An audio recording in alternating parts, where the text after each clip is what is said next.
Hello my dear students, welcome back एक बार फिर आप लोगों के बीच एक नया इन्फॉर्मेशन के साथ। और आज का इन्फॉर्मेशन क्या होने वाला है कि जैसा प्रीवियस वीडियो लेक्चर में मैंने बताया था कि एम्स में फार्मासिस्ट की बहुत ही बम्पर रिक्रूटमेंट आई है, ज्यादा रिक्रूटमेंट आया है और उसके बारे में मैंने आप लोग को डिटेल वीडियो बनाया था जिसका लिंक आपको डिस्क्रिप्शन बॉक्स में मिल जाएगा। आज उसी से रिलेटेड बात करने वाले हैं कि एग्जामिनेशन पैटर्न क्या होगा।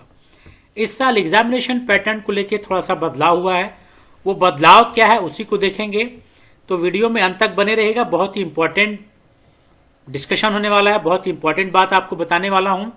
तो आप देख रहे हैं मैंने एम्स एग्जाम का वेब पेज ओपन किया है। अब यहां पे जब ओपन करेंगे तो रिक्रूटमेंट वाले सेक्शन में जब आप जाएंगे तो यहां से कॉमन रिक्रूटमेंट एग्जामिनेशन और फिर यहां पे देखें live advertisement common recruitment examination, और इसको जब आप क्लिक करेंगे तो यहां पे जाएंगे व्यू डिटेल। अब व्यू डिटेल में जाने के बाद आपके पास advertisement, notification, create an account, log in to apply. तो अभी हम लोग चलेंगे एडवर्टीजमेंट पे। देखें तो एडवर्टीजमेंट अगर आपको देखेंगे तो एक पीडीएफ ओपन होगा ये, और इस पीडीएफ में देखें तो एक आपको लास्ट डेट सारी चीजें आपको मिली है, सारा मैं कुछ बता चुका हूं आपको। यहां पे हम लोग बात करेंगे एग्जामिनेशन पैटर्न की कि एग्जामिनेशन पैटर्न क्या होने वाला है उसके बारे में देखेंगे। तो सेक्शन 8 में देखें pattern oblique scheme syllabus of examination.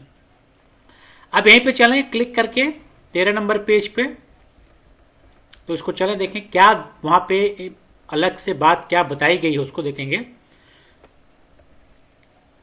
अब यहां पे देखें ये section 8 pattern oblique scheme oblique syllabus of examination. अब बहुत इंपॉर्टेंट है, बहुत किसको केयरफुली सुनिएगा और देखिएगा और पढ़िएगा भी। यहां पे कह रहा है कि कंप्यूटर बेस्ड टेस्ट होगा, ये सब आपको पता है, सीबीटी होता है, यानी आपको कंप्यूटर पे एग्जाम देना है। सेकंड कह रहा है कि 100 एमसीक्यूज यानी 100 क्वेश्चन आपको मिलेंगे, यहां पे 400 मार्क्स का होगा, यानी ईच क्वेश्चन 4 मार्क्स के। क्लियर हो गए, पहले से भी यही था, ठीक। अब थर्ड पॉइंट में कह रहा है कि 25 MCQs related to the general knowledge, aptitude, knowledge of computer, यानी 25 क्वेश्चन तो आपके अलग हो गए जो आपके जीके पे डिपेंड कर रहा है, आपके नॉलेज ऑफ कंप्यूटर पे डिपेंड कर रहा है और एप्टीट्यूड पे। सेकंड कह रहा है कि जो 75 एमसीक्यूज हैं related to the domain of respective group, the syllabus will be according with the education qualification and experience as mention in the advertisement as applicable. यानी जो 75 मार्क्स का है ये आपका कोर सब्जेक्ट है।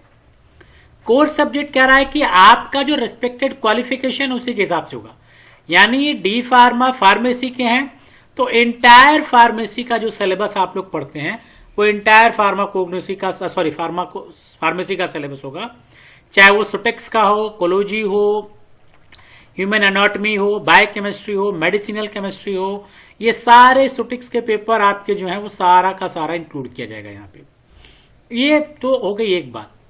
चौथे पॉइंट में सबसे इंपॉर्टेंट बात कहा जा रहा है कि question will be divided in 5 section, यानी 100 क्वेश्चन आपके आने हैं और इसको 5 सेक्शन में डिवाइड किया जाएगा, 1, 2, 3, 4 और 5, ईच ऑफ 18 मिनट ड्यूरेशन का, यानी हर सेक्शन 18 मिनट का होगा, ठीक। 18 मिनट 5 बार तो टोटल कितना हो जाएगा, 90 मिनट का पेपर होगा। 90 मिनट के पेपर में यानी 90 मिनट आपको मिला और टोटल क्वेश्चन कितने सॉल्व करने हैं, 100, ठीक। तो 18 मिनट हर सेक्शन को मिलेगा, 90 मिनट्स आपको मिल गए। अब कह रहा where each section will be contain 20 question, हर सेक्शन में 20 क्वेश्चन मिलेंगे आपको, हर सेक्शन में 20 मिलेगा, हर सेक्शन में 20 मिलेगा, यानी जब हर सेक्शन में मिलेगा 20 तो टोटल कितने हो गए, 100, यानी 5 सेक्शन, हर सेक्शन के लिए टाइम अलॉट कर दिया गया, 18 मिनट आपको मिलेगा, हर सेक्शन का क्वेश्चन भी अलॉट कर दिया गया, कितने क्वेश्चन होंगे, 20।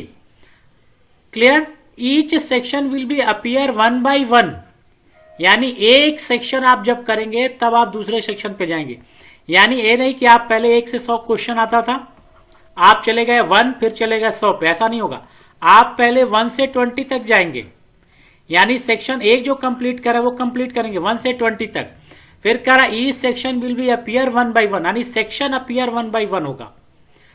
The 90 minute duration at one time only SS to visible active part to view answer will be to visible oblique active part to view oblique answer will be disabled after lapse a set of duration and next section will be automatically activated visible and so on examination will be submitted automatically after specified time। सबसे important बात यहां पे हर section 5 section आपको दे दिए गए 1 2 3 4 और 5। आपने पहला क्वेश्चन लिया, अब आपको यहां पे 18 मिनट दे दिया जाएगा।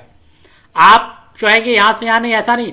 आपने क्वेश्चन अगर सेक्शन आपने टच किया 18 मिनट दिया गया, 18 मिनट में आप 20 क्वेश्चन सॉल्व नहीं किया और समय गंवा दिए, ऑटोमेटिकली आपको ये रिस्पॉन्ड कर देगा 2 नंबर पे। यानी ये नहीं कि हमने एक सेक्शन खोल लिया, नहीं मजा आ रहा दूसरा खोलेंगे, नहीं तीसरा। आपने एक सेक्शन ओपन किया है तो सेक्शन को 18 मिनट के अंदर कंप्लीट करिए। 18 मिनट के अंदर एक सेक्शन को कंप्लीट करना, फिर आप दूसरे सेक्शन में जाएंगे। और अगर वो 18 मिनट हुआ और आपका सेक्शन कंप्लीट नहीं हुआ तो आपको 90 मिनट का वेट नहीं करना। 18 मिनट के बाद ऑटोमेटिकली आपको कह रहा है कि next section will be automatically activated, यानी दूसरा जो पहला सेक्शन आपने किया कंप्लीट नहीं हुआ, 18 मिनट हो गया, सेकंड पे भेज देगा सेकंड सेक्शन पे। विजिबल एंड सो ऑन इसी तरह से आपका चलता रहेगा और 90 मिनट के बाद ऑटोमेटिकली ड्यूरेशन कंप्लीट सबमिट हो जाएगा। You will be allowed only to attend question in the current active session, which will be remain enable for set of time. It will be never come back again for any action after move to next session. ठीक, you will be not allowed to view or answer any question section rather than the currently active visible part. अब फिर clear हो गया यहां पे भी कि जो करंट सेक्शन आपने ओपन किया है सिर्फ उसी को आप कर पाएंगे, दूसरे सेक्शन में आप नहीं जा पाएंगे। इसलिए पहला सेक्शन कंप्लीट करना है और वो भी 18 मिनट के अंदर। यानी एक बार आपने जो सेक्शन टच किया वो टाइम कंप्लीट होने के बाद आपको दूसरे सेक्शन में जाना है, फिर आप रिटर्न बैक उस सेक्शन पे नहीं आ सकते। Hence attempt all possible question during the given time period including review of any skip question और मार्क फॉर द रिव्यू। यानी आप 18 मिनट में ही सारा काम आपको करना है। यानी अब आपके लिए टाइम का बड़ा इंपॉर्टेंट हो गया 18 मिनट। ठीक, सक्सेस के 18 मिनट, यानी 18 मिनट में आपको 20 क्वेश्चन अटेम्प्ट करने हैं। ठीक है, तो ये आपका एग्जामिनेशन पैटर्न होने वाला है, सबसे इंपॉर्टेंट था।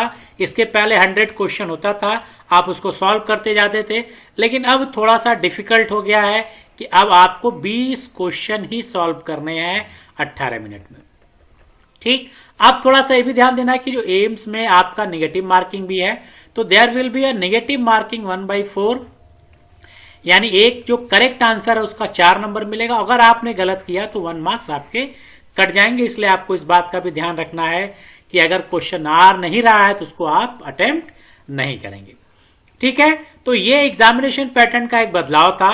अब आपको अगर एग्जामिनेशन फॉर्म फिलअप करना है तो ये एडवर्टीजमेंट नोटिफिकेशन के बाद create an account, log in to apply, तो आप क्रिएट एन अकाउंट पे क्लिक करेंगे। यहां पे इस तरह से क्लिक करेंगे। जब क्रिएट एन अकाउंट पे क्लिक करेंगे तो एक नया वेब पेज ओपन होगा, ये क्रिएट एन अकाउंट। और क्रिएट एन अकाउंट जब आप करेंगे तो यहां पे जो भी डिटेल आपसे मांग रहा है उसको फिल करेंगे, यानी नेम, फिर आप पूरा नाम देंगे, मोबाइल नंबर, फिर कंफर्म करेंगे मोबाइल नंबर को, ईमेल, फिर कंफर्म करेंगे ईमेल को, पासवर्ड फिल करेंगे, आधार। अब आपको आधार वेरिफिकेशन यहां पे करना होगा।